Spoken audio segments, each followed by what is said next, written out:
The stagecoach bucked and swayed a wooden cage, rattling through an endless expanse of ochre dust and blistering sun. Inside, Reed Carver sat with his shoulders squared, his gaze fixed on the shimmering horizon. He was a man carved from the same hard landscape, his face a roadmap of sun-baked lines, his eyes the color of a faded blue sky after a storm. He had been a captain, once a man of command and consequence.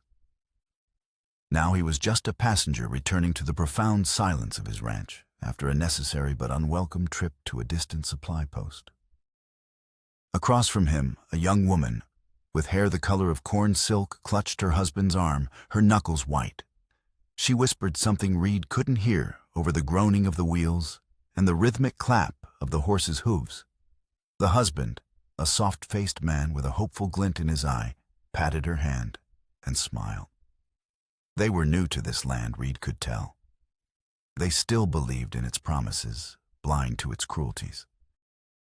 The world outside was a canvas of red sand glowing like embers under the unforgiving sun, dotted with the skeletal ribs of long-dead cacti.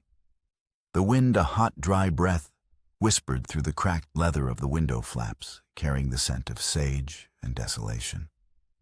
It was a smell Reed knew intimately. It was the smell of his life for the past 3 years. The first crack of a rifle shot was so sharp, so out of place in the monotonous rhythm of the journey, that for a moment it seemed like a part of a dream. Then the coach lurched violently, throwing the passengers against each other. The young woman screamed a thin, terrified sound that was immediately swallowed by a second louder shot.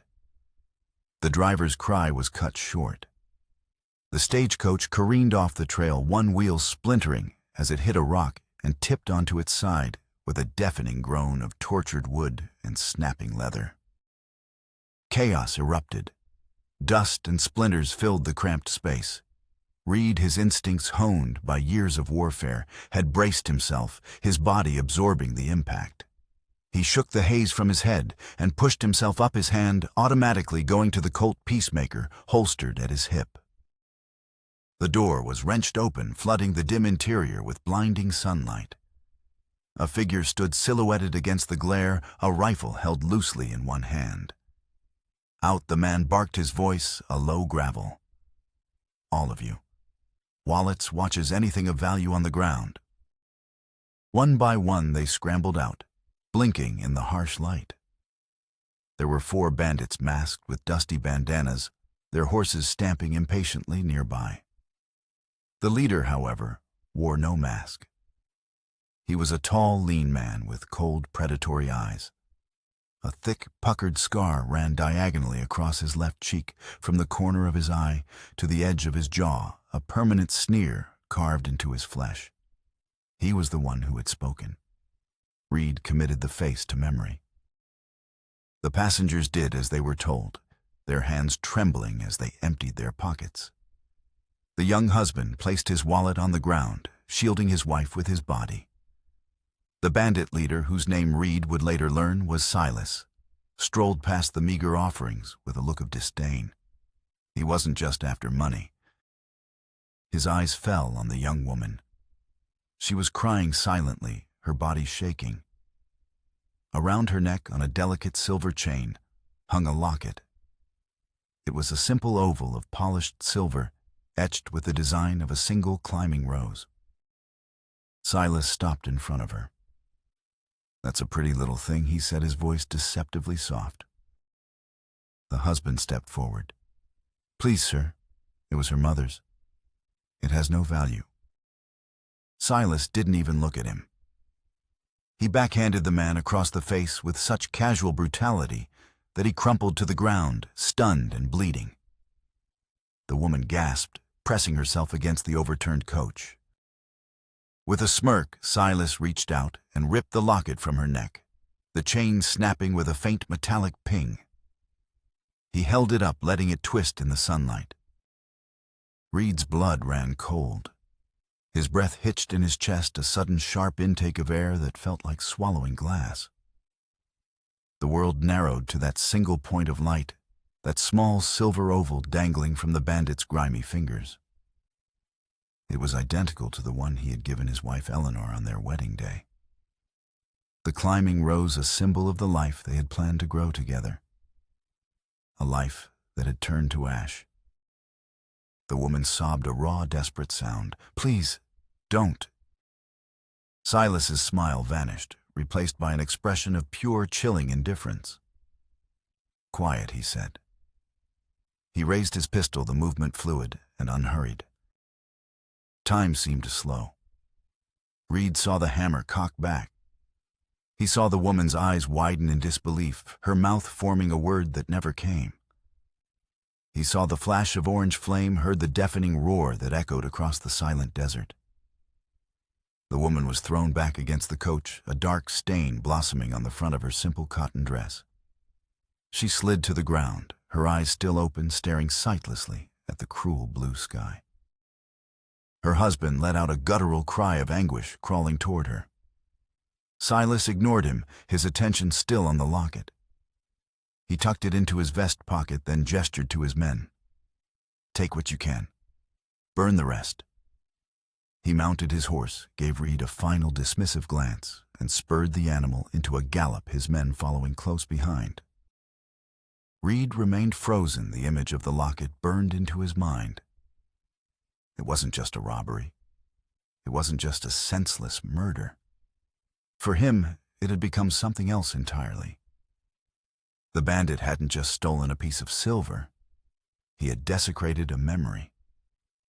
He had taken the last sacred symbol of Reed's lost world and tainted it with blood.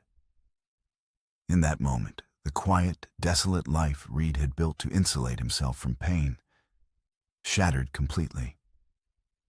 A cold, hard purpose began to form in the ruins, as sharp and unyielding as a shard of obsidian.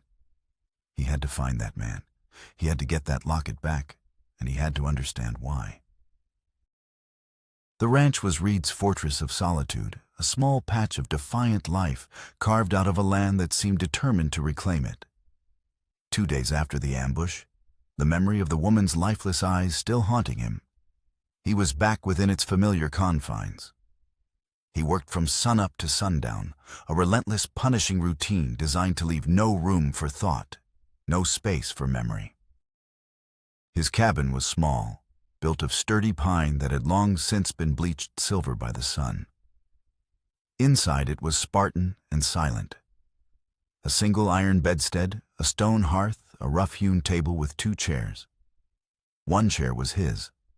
The other smaller one sat perpetually empty, a silent testament to the daughter he had lost, Lily.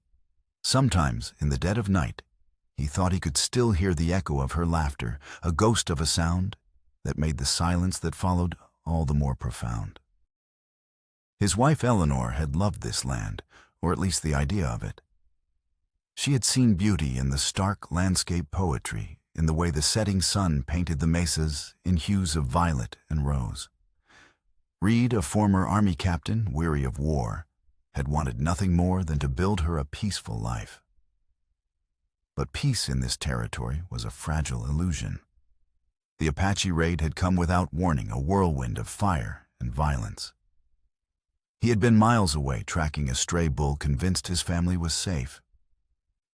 It was a failure of duty, a failure of protection that he had never forgiven himself for. The guilt was a constant companion, a weight he carried in the set of his shoulders and the hollows of his eyes. Now his days were measured by the slow, deliberate work of survival. He spent hours obsessively maintaining his fences, stretching the wire taut, driving each post deep into the unyielding earth as if building a wall high enough to keep the world and its ghosts out. He rode the perimeter of his property every morning, his Winchester rifle resting comfortably in its scabbard, his gaze sweeping the horizon not for threats, but for any sign of change, any disruption to the barren stillness he had cultivated. The desert was a living thing, and Reed had learned its language. He knew the subtle shift in the wind that heralded a dust storm, and the way the lizards sought shade long before the heat became unbearable. He saw the red sand at dusk, not as dirt, but as embers glowing from the day's relentless fire. He heard the wind, as it sighed through the rocks, a lonely whispering sound that spoke of eons of silence. It was a harsh, unforgiving world, but it was an honest one. It made no false promises. This afternoon he was mending a section of fence near the northern edge of his property when he first saw them. 3 figures, small and indistinct, against the vast sun-scorched hillside, staggering forward. They moved with a slow, agonizing gait, their forms wavering in the heat haze. As they drew closer, he saw they were women, their clothes torn, their movements speaking of an exhaustion so complete it was a miracle they were still standing. His hand went to the grip of the pistol at his hip, an instinct born of years of training and a deep, ingrained caution. His mind flooded with the memory of the raid of smoke and screams, the image of his burning home. They were Apache, the very people whose kinsmen had taken everything from him. A bitter, reflexive anger tightened in his chest. But as they drew nearer, the anger was replaced by something else. He saw not warriors, but survivors. He saw the blood matting their hair, the raw, blistered skin on their bare feet. He saw the fierce, defiant set of their jaws. They were not begging, not pleading. They stood before his gate like 3 broken columns of stone that refused to fall their dignity, a shield against their suffering. The one in the lead, tall and broad-shouldered, met his gaze without flinching. Her name, he would learn, was Tina. Her eyes, deep and dark, held both the fire of a warrior and the profound weariness of one who had seen too much death. Close behind her came Nayeli, smaller, but just as fierce, one shoulder slick with blood, her hand still gripping the splintered shaft of a broken spear. And last, the youngest, a girl named Tala, who looked barely old enough to be called a woman. She trembled, her face smudged with soot, her wide, terrified eyes fixed not on Reed, but on the wooden bucket hanging over his well. Thirst. It was a more immediate enemy than any man with a gun. Reed stood silently, his thumb resting on the hammer of his Colt, his mind a battlefield of conflicting impulses. Turn them away. Let the desert claim them. It was not his fight. He had walled himself off from the world's pain for a reason. He wanted no part of it. Then Tina spoke, her voice rough and hoarse, scraped raw by thirst and grief. "We seek shelter, not pity," she said, the words clear and strong despite her condition. "Our tribe was slaughtered. The men have fallen. The women and children were herded away. We escaped. We have nowhere else to go. We will earn our keep." Her words cut through Reed's hardened exterior. She was not asking for a handout. She was making a proposition. He looked from her proud, unbowed face to the raw desperation in Tala's eyes, locked on the well. In that moment, Reed had to choose. He could shut the gate, reinforcing the walls he had built around his heart, and retreat back into his solitary penance. Or he could open it and let 3 strangers, 3 potential dangers, 3 living reminders of his deepest trauma walk into his life. He looked at the empty chair at his dinner table, a shrine to a ghost. He thought of the silence in his cabin, a silence so loud it often kept him awake at night. He thought of the woman on the stagecoach, her life extinguished for a piece of silver. At last, with a slow, deliberate movement, he let his hand fall from his gun. He stepped forward and pushed the heavy wooden gate open. The hinges groaned in protest. "The barn is dry," he said, his voice gruff, betraying none of the turmoil inside him. "Water's in the well. Stay out of my way." Tina held his gaze for a long moment, then gave a single sharp nod of understanding. She led the other 2 inside. Their shadows stretched long across the dry, cracked ground of the yard, filling the empty space. Reed watched them go, a knot tightening in his stomach. He didn't know it yet, but the gate he had just opened was not merely the one to his ranch. It was the gate to a future he never thought he would have, a future that would demand more courage and sacrifice than he could possibly imagine. His quiet days had just come to an end. The sun rose a week later, spilling pale gold light over the vast, silent landscape. Reed had grown accustomed to the new rhythm of his ranch. It was no longer a place of solitude, but of quiet shared labor. The three women had recovered their strength with the resilience of desert weeds. They worked from dawn until dusk, demanding nothing but giving everything. Tina, with her powerful frame and unwavering focus, took to the heaviest chores as if they were a birthright. She mended the fences Reed had long neglected her hands, though raw working with a steady, practiced rhythm. Nieli, her wounded shoulder now bound in clean cloth, proved to have a sharp, observant eye. She patrolled the perimeter, her gaze missing nothing, her movements as silent and economical as a hawk's.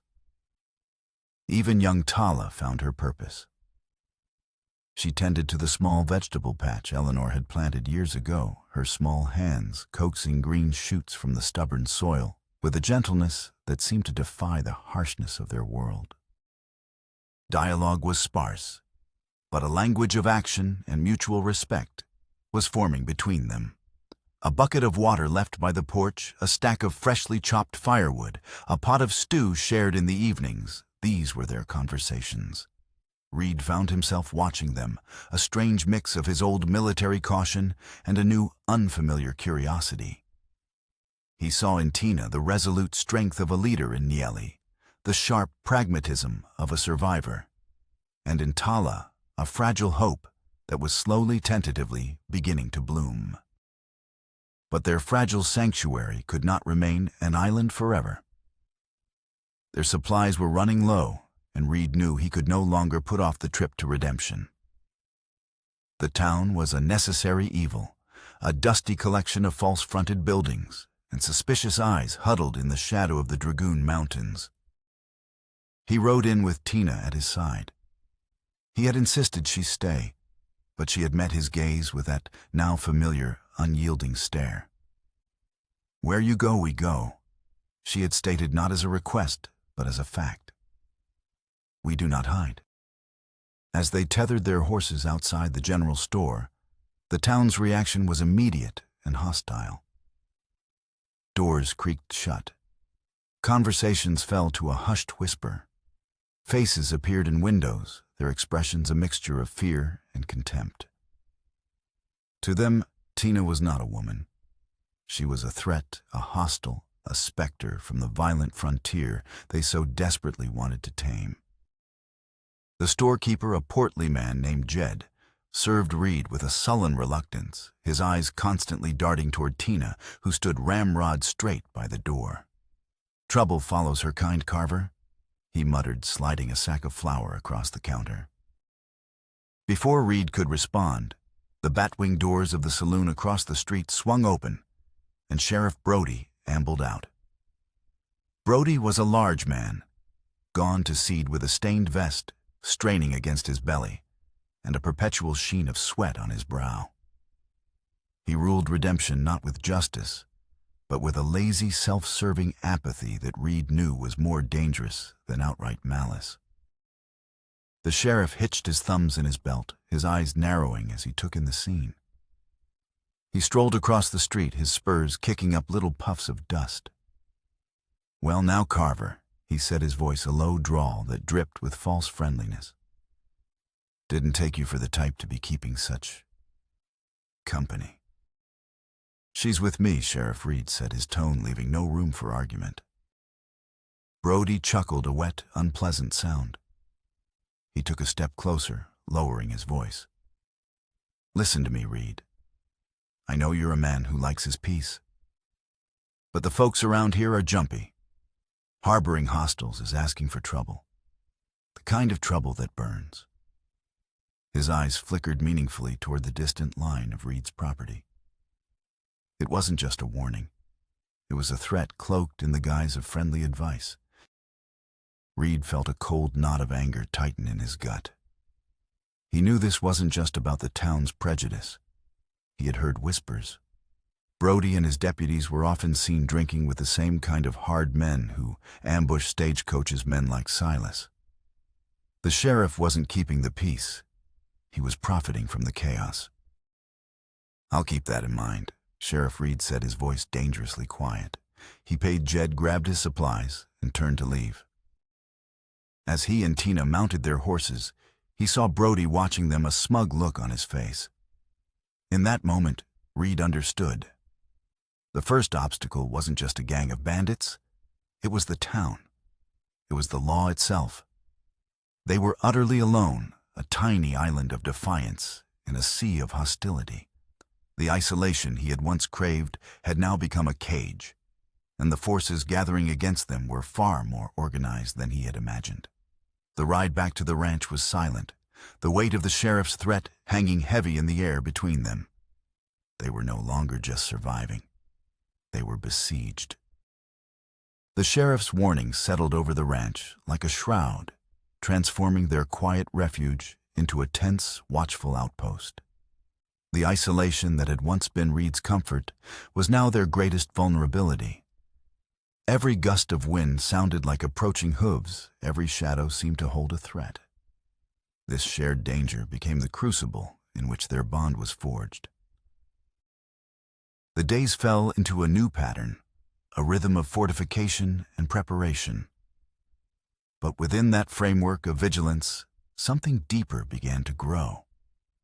The silent understanding between them slowly gave way to words, then to shared stories. One evening, while sharpening an axe by the fire, Reed nicked his hand, a deep gash that bled freely. Before he could even react, Tina was there.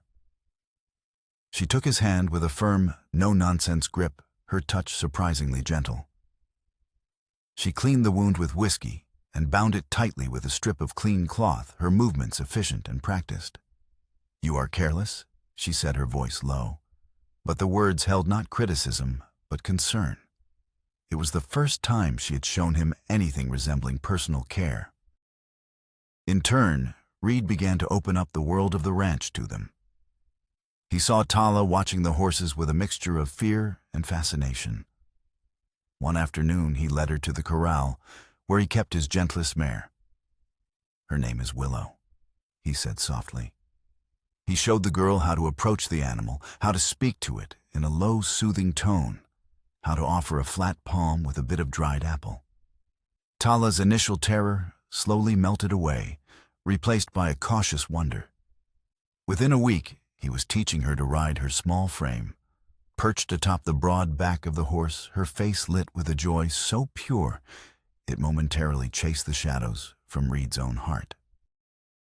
Nayeli remained the most reserved, her trust a hard-won prize. But one night, as she and Reed shared the late watch, sitting on the porch beneath a blanket of stars, she spoke of her past. She described the intricate beadwork her mother used to create the stories woven into each pattern. Reed, in turn, found himself talking about Eleanor, about her love for the constellations. He pointed out the hunter and the great bear, his voice rough with disuse as he spoke of her. They didn't solve any of their problems that night, but for a few hours they were just two people sharing the weight of memory, finding a sliver of comfort in the vast, indifferent darkness. While this new family was taking root at the ranch, a darker purpose was growing in Reed. The image of the locket and the man with the scarred face was a constant burning ember in his mind. He couldn't let it go. He began to ride out not just to patrol his own land, but to listen, to watch. He spoke to other isolated ranchers, to the occasional prospector. A pattern began to emerge from the scattered whispers of fear. Silas and his gang were more than just opportunistic bandits. Their raids were systematic, targeted. They weren't just taking valuables. They were burning homesteads, poisoning wells, scattering herds. They were systematically driving settlers and tribes alike off their land, clearing the valley with a ruthless efficiency that spoke of a larger plan. The attacks were designed not just to rob, but to terrorize, to make life in the valley untenable. One day, Reed came across the smoldering ruins of a small farmstead 20 miles to the south. The family was gone, likely fled with whatever they could carry. Picking through the ashes, his eyes caught a glint of metal. It was a surveyor's marker freshly planted. This wasn't a random act of violence. Someone was claiming this land. Silas wasn't the mastermind. He was the instrument. He was working for a powerful, unseen figure who wanted to control the entire valley, a figure with the resources to survey and claim territory the moment it was violently cleared. The stakes had just grown immeasurably higher. This was no longer just about his ranch or his personal quest for vengeance. A shadow was falling over the entire region, and his small piece of land, his newfound family, stood directly in its path. He was no longer just a retired captain haunted by his past. He was a soldier on a new undeclared battlefront, and the enemy was far larger and more insidious than he had ever imagined. Reed's investigation became an obsession.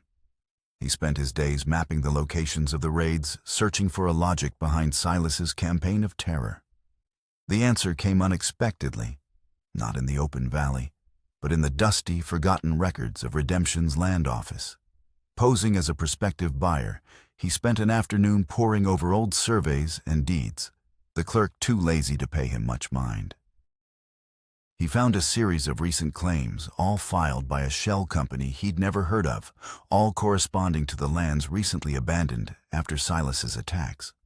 Tucked away in a separate folio was an old territorial geological survey commissioned years ago and largely ignored. It was a dense document filled with technical jargon, but one word repeated several times leaped out at him: aquifer. The survey described a massive hidden underground reservoir, a vast source of fresh water in a parched land. Water was more valuable than gold in this territory, the key to controlling everything: cattle crops, life itself. He traced the boundaries of the aquifer on the map. His heart hammered against his ribs. The epicenter, the deepest and most accessible point of the entire underground water source, lay directly beneath his own property. Everything clicked into place with the force of a physical blow. The stagecoach ambush, Silas's casual cruelty, the sheriff's veiled threats, the systematic clearing of his neighbors. It was all connected. It hadn't been random. Silas hadn't been trying to drive him away like the others. He had been trying to isolate him, to cut him off, to make him a soft, solitary target. From the very beginning, Reed Carver and his ranch had been the primary objective. The realization was chilling. He wasn't a random victim of frontier violence. He was a strategic obstacle. His quiet, forgotten piece of land was the ultimate prize in a secret war for the future of the entire territory. The threat was no longer a distant possibility. It was a targeted, deliberate campaign to erase him. He rode back to the ranch at the dust from his horse's hooves like a storm cloud behind him. The fight was no longer about survival. It was a desperate defense of his home, his legacy, and the 3 women who had against all odds become his family. Silas, however, was not a patient man. Reed's resilience, his refusal to be intimidated, had become a personal affront. The land and the water were the goal, but breaking the old captain had become the obsession. He decided to change his tactics, to move from broad-stroke terror to a precise personal attack. One morning, Sheriff Brody and 3 deputies rode up to Reed's gate. They didn't come with guns drawn, but with a warrant clutched in Brody's meaty hand. Reed Carver, the sheriff, announced, his voice booming with false authority. "You're under arrest for suspicion of cattle rustling. Old man Hemlock over on the East Ridge says he's missing 20 head, and the tracks lead right back here." It was a lie, and they all knew it. Reed's hands clenched into fists. "There are no tracks, Brody, and you know it.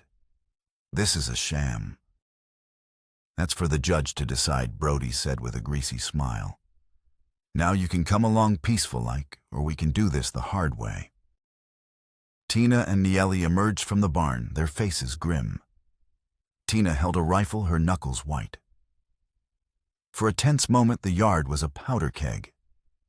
Reed looked at Tina's defiant eyes, at the fear returning to Tala's face, as she peeked from the cabin door. A shootout now would be suicide. He would be gunned down under the guise of resisting arrest, and the women would be left alone, defenseless. He had to play the long game. He gave Tina a look, a silent command. "Stand down. Trust me." Slowly, she lowered the rifle. "I'll go peaceful," Reed said, his voice cold as ice. "But you and I both know what this is about, Sheriff, and it won't end the way you think." They clapped him in irons and led him away, leaving the three women standing alone in the yard. The jail in Redemption was a small, stifling brick building that smelled of stale sweat and despair. Brody threw him in a cell and left him there, the sound of the heavy iron door clanging shut echoing the finality of a tomb. Reed sat on the hard cot, his mind racing. This wasn't about holding him. It was about getting him out of the way.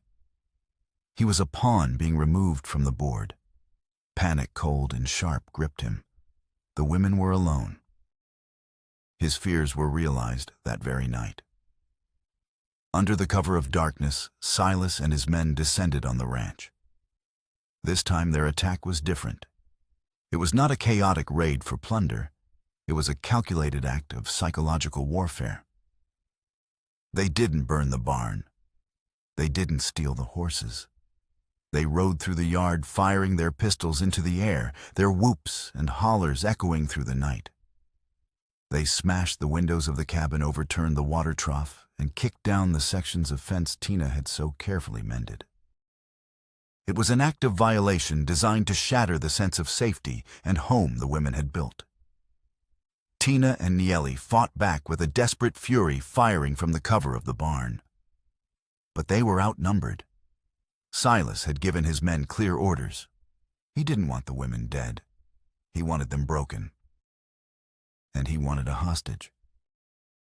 While his men created a diversion, Silas slipped around to the back of the cabin. He found Tala huddled inside, paralyzed with the same terror Reed had seen on her face the day she arrived. He grabbed her, his hand clamped over her mouth, and dragged her out into the chaotic night. From the barn, Tina saw it. She screamed Tala's name, a sound of pure anguish, and fired her rifle wildly at the retreating figures. But it was too late. Silas threw the girl over the front of his saddle, and with a final triumphant laugh that carried across the ravaged yard, he and his men disappeared into the darkness. Back in his cell, Reed heard the distant echoes of the raid, the faint pop of gunfire, the manic yells carried on the night wind. He gripped the cold iron bars, a feeling of utter helplessness washing over him. He had failed again. He had built a fortress and invited a family in, only to see it breached, to have another child taken from under his protection. The mission was no longer about land or water or even a stolen locket. The stakes had been raised to life and death. He had to escape. He had to get Tala back. And he would have to rely on the courage and strength of the two women Silas had left behind to help him do it. The war had just become deeply, irrevocably personal. The clang of the cell door opening jolted Reed from a fitful sleep. It was just before dawn. In the doorway stood not the sheriff, but Tina and Nieli. Tina held a set of keys, her face a mask of grim determination. Nieli carried Reed's gunbelt and rifle. The deputy fell asleep. Tina said, her voice a low whisper, "He drinks too much." Nieli tossed the gunbelt to Reed. "Silas has a camp in the Echo Canyon.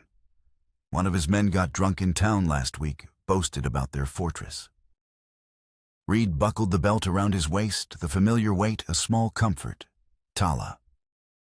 He took her. Tina's voice broke for a fraction of a second before hardening again. "We will get her back." They slipped out of the jail and into the pre-dawn gloom of Redemption. The town was asleep, blissfully unaware of the storm about to break.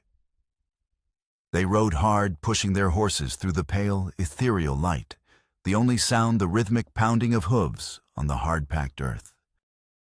As they neared Echo Canyon, the sky began to bleed with the colors of sunrise, but the landscape grew more menacing. The canyon was a jagged scar in the earth, its high rock walls carved by wind and time into grotesque shapes.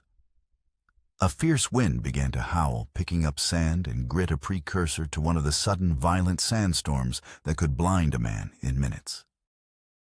They left the horses in a sheltered ravine and proceeded on foot. The wind was a physical force, now whipping at their clothes and stinging their faces. Dust swirled in thick, choking clouds, reducing visibility to a few yards. The storm that would have been their enemy was now their greatest ally. Silas's hideout was a collection of crude wooden structures and tents, nestled in a natural rock amphitheater shielded from the worst of the wind. Lanterns cast flickering, distorted circles of light, their glow diffuse and ghostly in the swirling sand. Guards were posted, but they were huddled against the rock, their heads down, their senses dulled by the roar of the wind. Using the storm as cover, they moved like wraiths. Nieli, with her hunter's instinct, silently neutralized a lone sentry with the hilt of her knife. Reed and Tina slipped past the main camp toward a larger, more fortified cabin at the far end, Silas's quarters. They found Tala inside, tied to a chair in the corner, her face pale and tear-streaked. Silas was there, along with two of his men, drinking whiskey as they waited for the storm to pass. The explosion of violence was sudden and absolute. Reed kicked the door in, his Winchester already at his shoulder. He fired twice, the shots thunderously loud, even over the wind, dropping the two men before they could draw their weapons. Silas reacted with feral speed, kicking the table over and drawing his pistol. He fired the bullet, splintering the door frame inches from Reed's head. Reed dove for cover as Tina charged into the room, a knife in her hand, moving with a warrior's grace. The fight was a brutal close-quarter struggle. The wind howled outside, rattling the cabin, the lanterns swinging wildly and casting a macabre dance of shadows on the walls. Reed engaged Silas, their bodies slamming against the rough-hewn walls. They were evenly matched, Silas's wiry strength and ruthless desperation against Reed's disciplined power and cold fury. With a powerful shove, Reed sent Silas staggering backward. He lunged, grabbing the bandana Silas wore tied around his neck and ripping it away. The lantern light fell fully on the bandit's face, illuminating the scar. It wasn't a knife cut.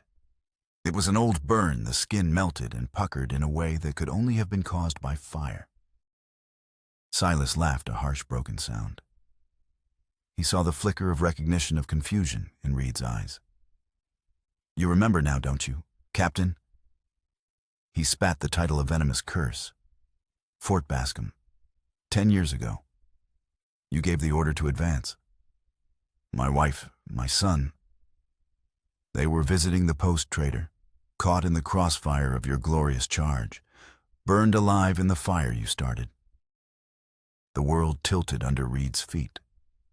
The Apache raid, the one that had taken his own family. Silas had been there, a young private under his command. Reed's order, a desperate attempt to push back the attackers, had inadvertently led to more death, more tragedy. This whole time, Silas's voice was raspy with a decade of hatred. The land, the water, it was never about that. It was about you. I wanted you to know what it felt like. To build something, to have a family again, just so I could burn it all down and take it away from you. Just like you took everything from me. He raised his pistol, the barrel aimed squarely at Reed's heart. I wasn't after land, Carver. I was after your soul. Time froze. The gun, the hatred in Silas's eyes, the crushing weight of a past Reed thought he understood. Silas's scream cut through the storm's roar.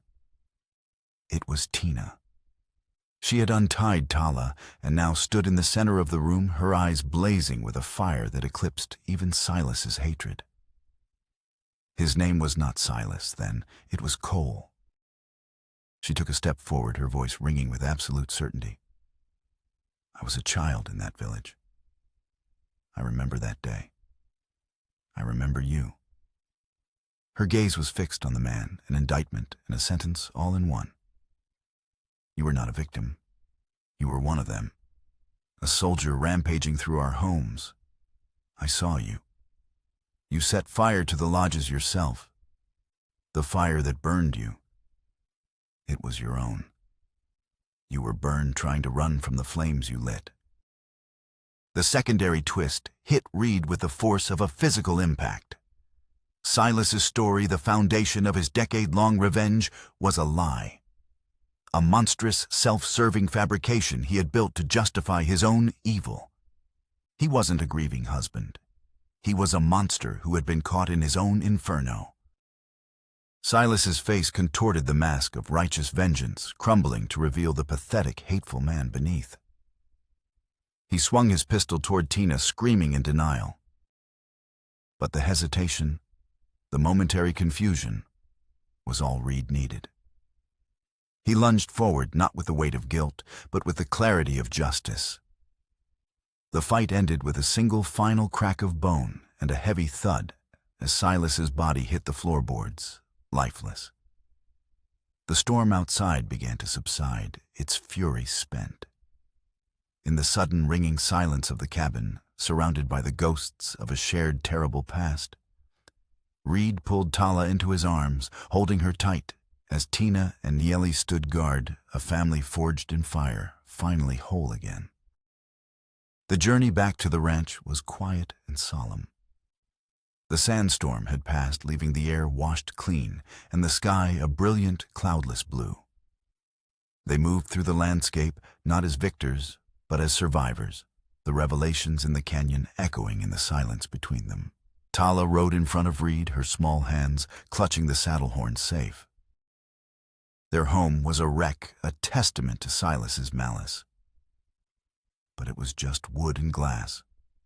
The foundation was intact. As they dismounted, a group of riders approached from the direction of redemption. For a moment, Reed's hand went to his gun, but he recognized the man in the lead, a federal marshal he knew from his army days. The disgraced deputy, having sobered up and faced with the truth of the kidnapping and the sheriff's corruption, had ridden for help. Brody was arrested, his reign of apathy and greed over. The intricate web of land grabs and intimidation that Silas had woven for his mysterious employer began to unravel. Justice, it seemed, had finally found its way to the valley. The days that followed were quiet and reflective. They rebuilt the fences, replaced the windows, and slowly, painstakingly erased the physical scars of the attack. But the deeper wounds remained. Reed found himself grappling with the twisted truth of his past. He had carried the guilt for Silas's family for years, a burden that had shaped the man he had become. To learn it was a lie was both a relief and a profound disorientation. One evening, as the sun set, casting long, peaceful shadows across the yard, he found Tina sitting on the porch watching the horizon. He sat down beside her, the silence comfortable between them. He lied about it all, Reed said, the words feeling inadequate. Tina didn't look at him, her gaze remaining on the distant mesas. Men like him build their world from lies, because the truth of who they are is too ugly to bear. He was a ghost, haunted by his own wickedness. She paused, then turned to him, her dark eyes searching his. You carry ghosts too, Reed Carver. I see them in your eyes. The raid, it took from us both. But we are not them. We survived. I gave the orders that day. Reed confessed, the words heavy in his throat. I still don't know. You were a soldier in a war, she interrupted, her voice firm, but not unkind. War is a fire that burns everyone. The blame for the fire belongs to those who strike the match, not to the ones caught in the flames. We cannot change the past. We can only choose not to let it burn down our future. In her words, Reed found not absolution, but perspective. It wasn't about erasing the pain or forgetting the loss. It was about accepting it, integrating it into who he was, and refusing to be defined by it. It was about forgiveness, not for others, but for himself. For being a man who had made mistakes in an impossible situation. For being a man who had survived when others had not. He looked at this strong, resilient woman beside him and felt a profound sense of gratitude. They had saved each other, not just from Silas, but from the prisons of their own pasts. Months melted into a season, and the ranch thrived. The winter rains were generous, and the valley floor bloomed with a carpet of wildflowers in the spring. The well sitting atop the hidden aquifer never ran dry, providing more than enough for their growing herd and the flourishing vegetable garden. Word of their stand against Silas's gang and the subsequent fall of Sheriff Brody had spread. The hostility of the townsfolk in Redemption slowly began to curdle into a grudging respect, then into genuine acceptance. People started to call him Captain Carver again. But this time, the title held no ghosts. The four of them had built a true home, their lives interwoven in a tapestry of shared work, quiet companionship, and occasional surprising laughter.